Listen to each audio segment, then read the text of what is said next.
పశ్చిమ గోదావరి జిల్లా నరసాపురం నియోజకవర్గంలో టీడీపీ విజయడంకా మోగిస్తుందన్నారు Kovvali foundation chairman senior TDP నాయకులు కొవ్వలి రామ్మోహన్ నాయుడు. కొవ్వలి ఫౌండేషన్ ద్వారా గత కొన్నేళ్లుగా పలు సేవా కార్యక్రమాలను చేస్తున్నామని రామ్మోహన్ నాయుడు తెలిపారు. నరసాపురం నియోజకవర్గ టీడీపీ అభ్యర్థిగా తాను కూడా రేసులో ఉన్నానని అధిష్టానం ఆదేశిస్తే నరసాపురం నియోజకవర్గంలో పోటీ చేసి టీడీపీ తరపున మెజార్టీ సాధిస్తామంటున్న నరసాపురం టీడీపీ నాయకులు కొవ్వలి రామ్మోహన్ నాయుడుతో మా correspondent Shivasagar face to face. ఏపీలో ఎన్నికల వేడి మొదలైంది. ఒక పక్క అధికార పార్టీ నేతలు వైనాట్ 175 అంటూ ముందుకు వెళ్తున్నారు. మరోపక్క ప్రతిపక్ష పార్టీ టీడీపీ జనసేనతో జతకట్టి తామే అధికారంలోకి రాబోతున్నామని చెప్తున్నారు. ఇదే విషయం మీద మనతో మాట్లాడడానికి నరసరాపురంకి చెందిన టీడీపీ సీనియర్ నేత ఎన్ఆర్ఐ కొవ్వలి నాయుడు ఉన్నారు. సరే, ఏంటి ఒక పక్క మీరు ఎన్ఆర్ఐగా ఉన్నారు, ఇక్కడ టీడీపీలో యాక్టివ్గా బాగా ఉన్నారు, ఏంటి మీకు ఎందుకని ఈ పార్టీలో ఈ సేవా కార్యక్రమాలు ఇవన్నీ ఎందుకు చేస్తున్నారు?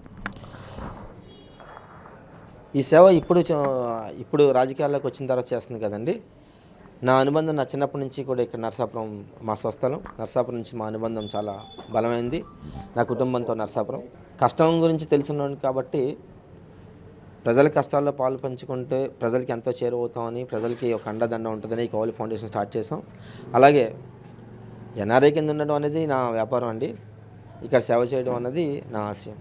అంటే కొవ్వలి ఫౌండేషన్ పెట్టారు. ఫౌండేషన్ ద్వారా ఇప్పటికే వీళ్ళంతా చెప్తున్నారు, విద్యార్థులందరికీ చదువు చెప్తున్నారు, చాలామందికి సేవా కార్యక్రమాలు చేస్తున్నారు. అంటే పొలిటికల్గా సీట్ ఎక్స్పెక్ట్ చేసి కొవ్వలి ఇతిరాజ రామ్మోహన్ నాయుడు ముందుకు వెళ్తున్నారు, అడుగులు వేస్తున్నారని అనుకోవచ్చా? సేవకి రాజకీయానికి సంబంధం లేదండి. రాజకీయాల్లో సీట్ ఎక్స్పెక్ట్ చేయని రాజకీయ నాయకుడు ఉండడు. అలాగే సేవకి రాజకీయంతో సంబంధం లేదు. రాజకీయాల్లో ఉన్నా లేకపోయినా కూడా ఈ ఫౌండేషన్ ఈ సేవ కంటిన్యూ చేస్తాం. సో రెండింటికి ముడిపెట్టద్దండి. ఒక పక్క మీరు అధికార పార్టీ నేతల మాటలు వినే ఉంటారు, వైనాట్ 175 అంటున్నారు. కానీ ఇక్కడ చూస్తే ప్రతిపక్ష పార్టీ జనసేన పార్టీతో ముందుకు వెళ్ళిపోతుంది. ఏంటి కార్యాచరణ ఏ విధంగా ఉండబోతుంది టీడీపీ నాయకులది? టీడీపీ నాయకులది కార్యాచరణ ప్రజలకి దగ్గరే విధంగా సూపర్ 6 కార్యక్రమం జరిగిందండి. వైనాట్ 175 అని జగన్మోహన్ రెడ్డి గారు అంటున్నారు. కానీ ఎంతమంది ఎమ్మెల్యేలు పోటీ చేయడానికి ముందుకు వస్తున్నారు, ఎంతమంది ఎమ్మెల్యేలు ముందుకు వస్తున్నారు అనేది రాష్ట్ర ప్రజలందరూ రోజు చూస్తున్న విషయమే.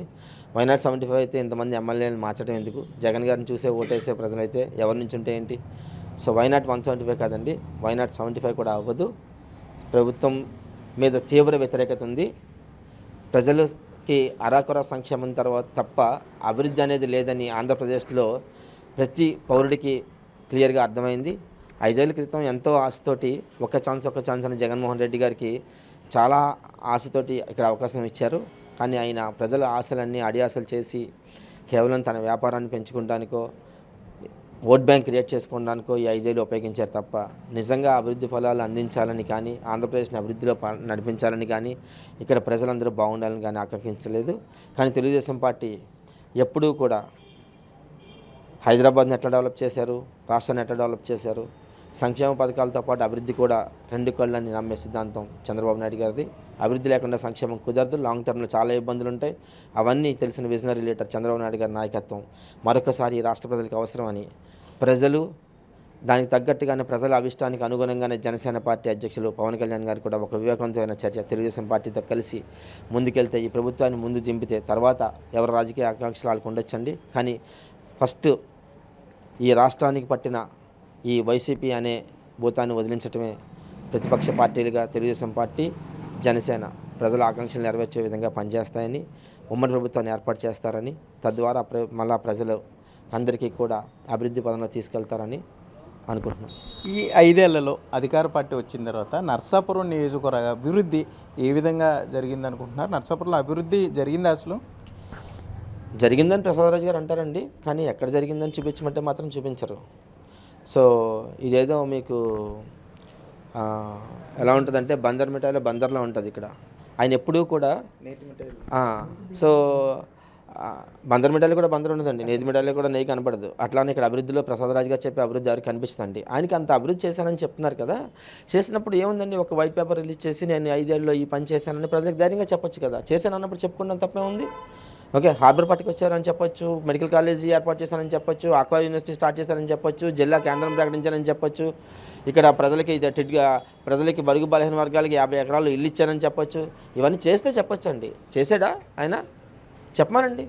ఏముంది, మేమందరం ఇలాగ బాధపడటం ఎందుకు? ఆయన ఒక వైట్ పేపర్ రిలీజ్ చేసి నేను ఇవన్నీ చేశాను అని చెప్పండి. నాకు కనిపించిన అభివృద్ధి ఈ ఊర్లో ప్రయాణికులు లేని బస్ స్టాండు, పేషెంట్ లేని హాస్పిటల్ తప్పితే ఆయన ఇంటికి వేసుకున్న రోడ్డు, అంతకుమించి ఏం లేదండి. ఈవేళ ఇంతటి విపత్కర పరిస్థితుల్లో నరసాపురం ఏటుగట్టు కోల్పోతుంటే ఆయన కాంట్రాక్ట్ని తీసుకొచ్చి పనిచేస్తున్నాను, కానీ ఒక్క రూపాయి కూడా బిల్లు గవర్నమెంట్ ఇవ్వలేదని చెప్తుంటే ఇంక అంతకన్నా సిగ్గుచేటు ఏముంటుందండి? ఆ 10 మంది ప్రజల మధ్యలో ఒప్పుకున్నాడు. నేను చెప్పేది ఏముంది? ఆ క్లిప్పింగ్ చూస్తే తెలుస్తుంది. ₹1 బడ్జెట్ ఇవ్వలేదండి ఇప్పుడు దాకా కాంట్రాక్ట్కి అన్నాడు. బడ్జెట్ కాదు, ఎలొకేషన్, డెలివరీ ఇవ్వలేదు. సో ఎట్లా చేస్తారండి పనులు? ఎక్కడైనా ఒక రోడ్డు వేయించడమో చూపించండి, మేము కూడా వస్తాం, చూపించమనండి. ఏముంది, ప్రహ్లాద్ గారు అందరికీ తెలిసిన వ్యక్తే కదా. ఓకే, చూపిస్తే అందరూ అర్థం చేసుకుంటారు ఎక్కడ రోడ్లు వేయించారు, ఎక్కడ డ్రైనేజీ కట్టించారు అని. నాకు తెలిసి వైసీపీ కార్యకర్తలను మోసం చేయడానికి వాళ్ళందరికీ కూడా ఈ ఏంటవి రైతు సేవా కేంద్రాలు అటువంటివి ఇచ్చి ఆర్బీకే సెంటర్లు ఇచ్చి వాళ్ళందరినీ పాపరం చేసి వాళ్ళందరూ బిల్లులు ఇవ్వకుండా ఏడిపించడం తప్ప ఆయన చేసిన అభివృద్ధి ఈ ఊర్లో ఏం లేదండి. రేపొద్దున వైసీపీ శ్రేణులు కూడా ఆయనకి నమ్మే పరిస్థితి లేదు, ఆయనకి ఓటేసే పరిస్థితి లేదు. ఎప్పుడు ఎలక్షన్ జరిగినా కూడా తెలుగుదేశం పార్టీ, జనసేన కనీసం తక్కువలో తక్కువ 30 నుంచి 40 వేల మెజార్టీతో ఇక్కడ నెగ్గటం ఖాయం. చంద్రబాబు నాయుడు గారి ప్రభుత్వం ఏర్పాటులో కీలక పాత్ర వహించడం ఖాయం. అంటే టీడీపీ నేతగా మీరు ఇక్కడ సీనియర్ లీడర్గా నర్సాపురం నియోజకవర్గానికి ఈ అవసరం ఉంది. మీరు కూడా ప్రజల్లో తిరిగారు, బాబుకి షూరిటీ భవిష్యత్ గ్యారంటీ ఈ కార్యక్రమాలు చేస్తున్నారు. ప్రజలకి నియోజకవర్గ అభివృద్ధికి ఏమి అబ్జర్వ్ చేశారు, ఏం చేస్తే బాగుంటుంది అనుకుంటున్నారు? పెద్ద కోరికలు ఏం లేవండి నర్సాపురం ప్రజలకి. శివాల గ్రామాల వరకు త్రాగునీరు, ఓకే, పొలాలకి నీరు ఇవి ఇవ్వగలిగితే, పంట కాలువకు నీరు ఇవ్వగలిగితే మళ్ళా పూర్వం ఎంత సుభిక్షంగా ఉండేదో నర్సాపురం అంత సుభిక్షంగా ఉంటుందని. ఇవాళ ఆక్వా రైతులకి ఎంత ఇబ్బంది కలిగిస్తున్నారంటే అందరూ ఏడుస్తున్నారు. ఓకే, పొలం వచ్చినోడే, పంట వచ్చినోళ్ళు ఏడుస్తున్నారు, పంట రానోళ్ళు బాధపడుతున్నారు. ఇవాళ రేట్లు పెంచేశారు, ఆక్వా జోన్ అని పెట్టారు. ఆక్వా జోన్లో మీ పొలం లేదంటారు, 5 ఎకరాలు ఉంటే లేదంటారు. అలా ₹1 ఉండే విద్యుత్తుని చాలా రేటు పెంచేశారు. అసలు రేట్లే పెంచన్నారు ఎప్పుడు అయినా. కొన్ని అట్లీస్ట్ రైతులకైనా కన్సెషన్ ఇచ్చారంటే అది ఇవ్వలేదు. ఇక్కడ రైతాంగాన్ని చాలా ఇబ్బంది పెట్టేశారు. ఇక్కడ నిరుద్యోగం ఎక్కువ. ఇక్కడ ఇండస్ట్రీ ఏం వచ్చిందండి? ఏం లేదు. ఓకే, ఇక్కడ బిజినెస్ లేదు. మెయిన్ రోడ్లో వాళ్ళని వేధించడం, వీళ్ళని వేధించడం, ఒక సామాజిక వర్గాన్ని వేధించే విధంగా పరిపాలన ఉండటం, కేవలం పోలీసులు అండతోటి, ప్రభుత్వ అధికారులు అండతోటి, ఈ వాలంటీర్లు అండతోటి ఆయన 5 ఏళ్ళు నెట్టుకొచ్చాడు తప్ప ఇక్కడ ప్రజలకు ఉపయోగపడిన సందర్భం లేదు. అలాగే ప్రజలు ఏం కోరుకుంటున్నారు? డ్రైనేజీ కరెక్ట్గా ఉండాలని కోరుకుంటారు, డ్రింకింగ్ వాటర్ ఉండాలని కోరుకుంటారు, శానిటేషన్ కోరుకుంటారు, ఏదో కొంత అభివృద్ధి ఉండాలని కోరుకుంటారు. ఎందుకంటే ప్రజలు ఏదైనా అభివృద్ధి ఉంటేనే రేపొద్దున ఇక్కడ బతకగలం. ఇక్కడ లివింగ్ స్టైల్ పెరిగిపోయింది, ఛార్జీలు పెరిగిపోయినాయి, వస్తువులు పెరిగిపోయినాయి. ఎలా బతుకుతారండి? ₹3,000 ఇచ్చే పెన్షన్తో ఎలా బతుకుతుందో కుటుంబం? పెన్షన్ మీద డిపెండ్ అయ్యే విధంగా ప్రభుత్వం ఉంది తప్ప 33,000 నుంచి 30,000 పెరగాలి, వీళ్ళు అభివృద్ధిలో నించోవాలి, వాళ్ళ కాళ్ళ మీద వాళ్ళు నించోవాలని ప్రభుత్వం అనుకోవట్లేదు. మా మీద డిపెండ్ అవ్వాలి. ఏటా పెన్షనర్ల సంఖ్య పెరుగుతుంది కానీ ఉద్యోగుల సంఖ్య పెరగట్లేదు. ఉద్యోగుల సంఖ్య పెరిగితే ఒక రాష్ట్రం సుభిక్షంగా ఉంటుంది, ఒక ప్రాంతం సుభిక్షంగా ఉంటుంది. సో తెలుగుదేశం పార్టీ వస్తే ఉద్యోగం రూపకల్పనలో కానీ, సంపద సృష్టించడంలో కానీ, సమస్యలు పరిష్కరించడంలో కానీ ముందుంటుందనేసి ఈ ఊరి ప్రజలకి కోస్టల్ కారిడార్ని డెవలప్ చేసే విధంగా, డ్రింకింగ్ వాటర్ని ప్రతి ఇంటికి తీసుకొచ్చే విధంగా, డ్రైనేజ్ సౌకర్యం ప్రతి ఇంటికి తీసుకొచ్చే విధంగా, కోల్పోయిన రోడ్లు, కోల్పోయిన వసతులు అన్నీ కల్పించే విధంగా తెలుగుదేశం పార్టీ, జనసేన పరిపాలన ఉంటుందని నేను తెలుగుదేశం పార్టీ తరపున హామీ ఇస్తున్నాను. నర్సాపురాన్ని జిల్లా కేంద్రంగా చేయాలని మీరు కూడా ఉద్యమాలు, నిరసన కార్యక్రమాలు కూడా పాల్గొన్నారు. అయినా కూడా అది కార్యరూపం దాల్చలేదు, భీమవరం జిల్లా కేంద్రం అయింది. ఎందుకని నర్సాపురాన్ని తెచ్చుకోలేకపోయారు అని ఎందుకు అనుకున్నారు? ఏమన్నా అవి మరలా స్క్రూట్నీ ఏమైనా చేసుకున్నారా ఎందుకు కాలేకపోయిందని? ప్రజలు ఆలోచించాలండి. గతంలో ఇక్కడ స్థానికేతర ఎమ్మెల్యే కింద ఉన్నప్పుడు వంతెన కోల్పోయామని బాధ పూర్వం ఉందండి. అది మర్చిపోయారు, మరి ఏంటో ప్రజలకి మరుపు అయిందో ఏంటో తెలియదు. కానీ మళ్ళీ ఒక స్థానికేతను తీసుకొచ్చి ఎమ్మెల్యే కింద చేసుకుంటే ఇవాళ మున్సిపల్ చైర్మన్ స్థానికేతడు, ఎమ్మెల్యే స్థానికేతడు. ఎక్కడి నుంచి వచ్చి వీళ్ళు ఇక్కడ పాలిస్తారన్నది కూడా ప్రజలు ఆలోచించుకోవాలండి. కేవలం జిల్లా కోల్పోవడానికి కారణం నర్సాపురంతో అతనికి లేని అనుబంధం. అదే నా ప్రాంతం అయితే నేను అనుబంధం ఉంటే ఖచ్చితంగా ఫైట్ చేస్తాను. అయితే రాజీనామా వైఎస్ఆర్ మరణంతో జగన్మోహన్ రెడ్డి గారికి అన్యాయం జరిగిందని రాజీనామా చేయగలిగాడు కానీ ఎమ్మెల్యే పదవి గురించి నరసాపురానికి మెడికల్ కాలేజీ పోయింది, నరసాపురానికి హార్బర్ ఇవ్వాల, నరసాపురానికి వంతెన గట్ల, నరసాపురానికి జిల్లా కేంద్రం కోల్పోయింది, నరసాపురానికి ప్రాణమే పోయింది జిల్లా కోల్పోతుంతో అని రాజీనామా చేయగలిగాడండి. మొన్న జరిగిన మీటింగ్లో క్లియర్గా అర్థమైంది. జగన్ గారు క్లియర్గా చెప్పారు, సో శ్రీనివాస్ గారు హీరో, ప్రసాదరాజు గారు జీరో అని. సో ఇంక ప్రజలకి ఏం చెప్తాడు ఈయన? వాళ్ళ నాయకుడే చెప్పాడు. నిజంగా ఆయనకి దమ్ము ఉంటే రాజీనామా చేసి ఉండాల్సింది. ప్రజలు హర్షించి ఉండేవారు, అతనికి కూడా ఉండేవారు. అతను కేవలం పదవి రాజకీయం గురించి నరసాపురం వచ్చాడు, పదవి గురించి నరసాపురం వచ్చాడు. అతని ఆకాంక్ష ఎమ్మెల్యే కింద ఉండడం తప్ప ప్రజల బాగోగులతో సంబంధం లేదు, ప్రజల శ్రేయస్తో సంబంధం లేదు. అదే మెయిన్ శాపం అయింది. ఈసారైనా విజ్ఞతతో ప్రజలు స్థానిక నాయకులను ఎన్నుకుని స్థానిక పరిపాలనలో వాళ్ళ భాగస్వామ్యం ఉండేలాగా, వాళ్ళ పరిచయాలు ఉండేలాగా, సో స్థానిక శాసనసభ్యుడు వాళ్ళతో మమేకం అయ్యేలా ఉండాలి. వాళ్ళని కంట్రోల్ చేసే విధంగా ఉండకూడదండి. మనం ఎప్పుడు పరిపాలన ఉన్నంతసేపు సేవకుడి కింద ఉండాలి కానీ పాలకుడిగా ఉండకూడదు. ఓకే, ఈవేళ నరసాపురం నియోజకవర్గంలో ఎవరైనా వెళ్ళి ప్రసాదరాజు గారిని ఏమైనా అడగగలరా? అటువంటి శాసనసభ్యుడిని ఎన్నుకున్నందుకు తగిన ఏంటి ఎందుకు అడగలేకపోవడానికి కారణం ఏంటండి? ఆయన నరసాపురంలో ఉంటాడు, జనాల్లో తిరుగుతుంటాడు, వాళ్ళు గడపడప చేస్తున్నారు. ఎందుకు మీరు ఆ మాట అనాల్సి వచ్చింది? స్థానికేతరుడనో లేకపోతే ఈ మాటలు ఎందుకు వస్తున్నాయి విమర్శలు? సమాధానం చెప్పలేనప్పుడు యాక్సెసిబిలిటీ ఎట్లా ఉంటుందండి? సో ఆయన నిజంగా ఏం సమాధానం చెప్పాడు? నరసాపురానికి జిల్లా ఎందుకు కోల్పోయామని చెప్పాడు? చెప్పగలిగాడా? ఒక ప్రెస్ మీట్ పెట్టి వంది మాగతులతో కాకుండా ప్రసాదరాజు ప్రెస్ మీట్కి వచ్చి మెడికల్ కాలేజీ ఎందుకు వెళ్ళిపోయింది, హార్బర్ ఎందుకు స్టార్ట్ అవ్వలేదు, వారధి ఎందుకు స్టార్ట్ అవ్వలేదు, నేను చేసిన అభివృద్ధి ఇది, ఒక జిల్లా కేంద్రం ఈ విధంగా కోల్పోయాం. దాని జిల్లా కేంద్రం కోల్పోతే ఎక్కడైనా సరే ప్రపంచంలో వెనుకబడిన ప్రాంతాన్ని క్యాపిటల్గా చూస్తారు. జిల్లా కేంద్రాలు, రాష్ట్ర కేంద్రాలు ఎందుకు వెనుకబడిన ప్రాంతాలు పెడతారంటే అక్కడికి ప్రజలు వస్తారు, డెవలప్మెంట్ వస్తుంది. ఇవాళ నరసాపురం జిల్లా కేంద్రంగా పెడితే రోజు 10,000 మంది వచ్చి ఉండేవారు.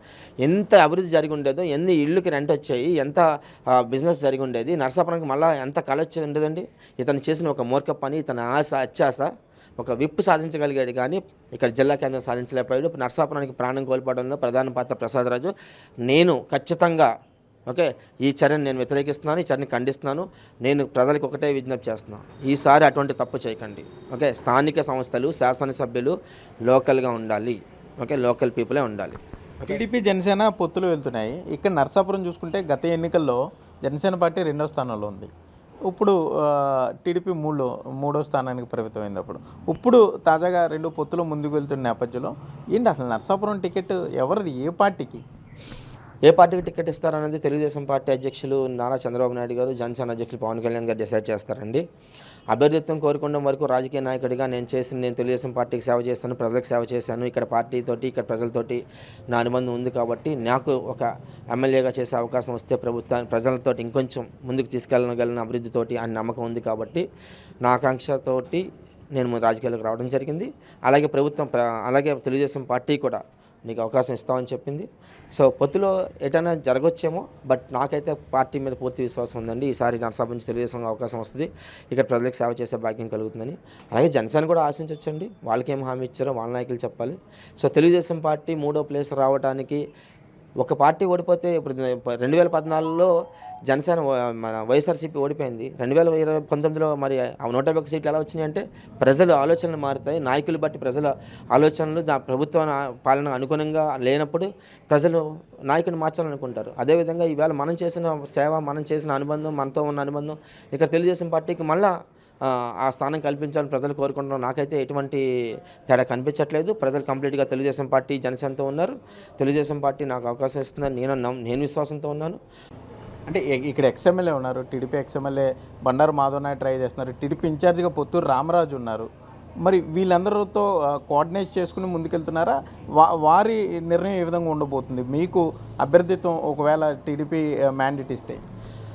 నాకైతే ఎవరితో ఎటువంటి విభేదాలు లేవండి.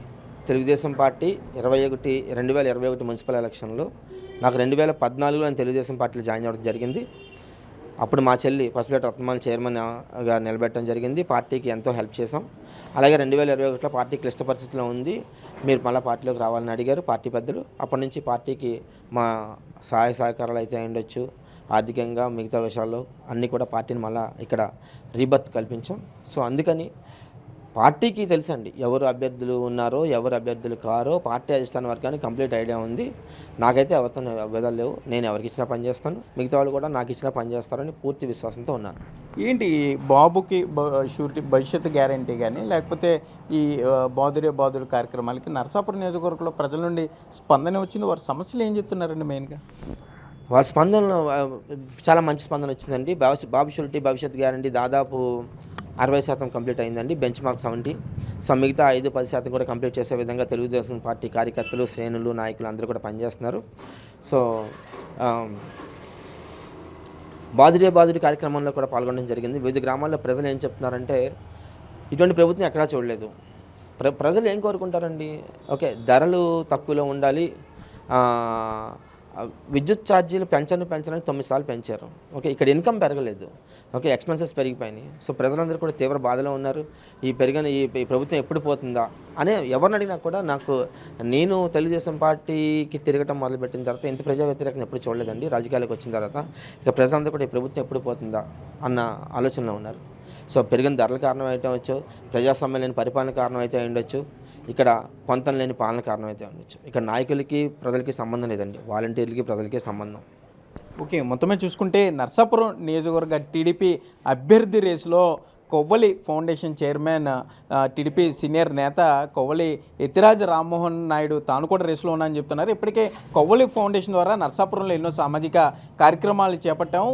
టీడీపీ అధిష్టానం నుండి కూడా స్పష్టమైన సంకేతాలు ఉన్నాయి. తప్పకుండా నర్సాపురం టికెట్ పొత్తులో భాగంగా టీడీపీకి వస్తే తాను తప్పక రేసులో ఉంటాను, నర్సాపురం నియోజకవర్గానికి మరింత అభివృద్ధి చేసి ముందుకు తీసుకెళ్తాను, ప్రజా సమస్యల పరిష్కారం దిశగా కృషి చేస్తానని కూడా కొవ్వలి రామ్మోహన్ నాయుడు చెప్పే పరిస్థితులు అయితే ఇక్కడ ఉన్నాయి. కెమెరామెన్ భాగ్యరాజ్తో సాగర్, బిగ్ టీవీ, నర్సాపురం నుండి.